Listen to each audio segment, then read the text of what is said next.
Once we have created the shipment cost document, if we go into this one, you see that it's fully calculated and it's been assigned the right accounting values.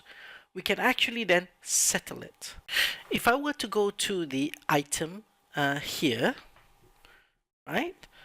Double click on this. If I click on account assignments here, you can see it's been sent to a GL account, to a cost center, to a business area.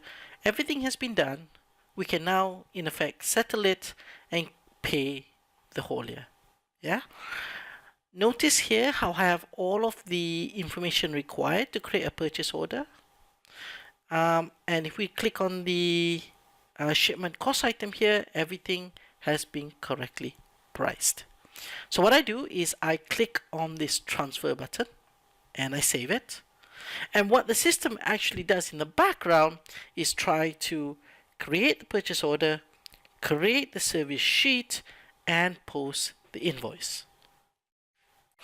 So let's go ahead and save this.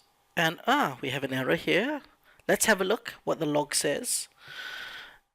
Okay, and okay, so it says that the purchasing document hasn't been released.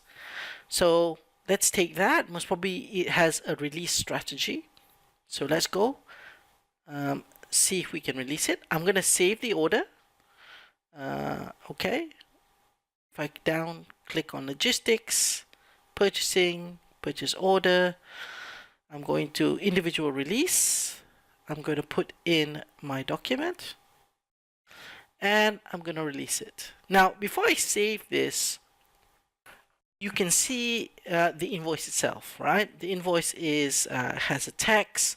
It has all of the right pricing and taxes and so forth with all the right purchasing details. Yeah, so this is the PO that's being created in the background. So now let's go back to the shipment cost. Enter, and I'll try to transfer it again. There shouldn't be any errors this time around. And you will notice that when I save this, the purchasing document will be confirmed and created. So if we go back, we scroll, notice how the purchasing document has been assigned to the shipment cost, right? And it's been fully assigned and fully transferred. If we then look at the history, you can see that we put in a service entry sheet, right? And we have cleared this invoice or this purchase order, right, of 150 euros, and the vendor has been paid. So this means that in the end, right, we've created a shipment cost, we created a shipment document, we created a service sheet, which is required in order to clear the or post the invoice, and then we posted the invoice all in the background.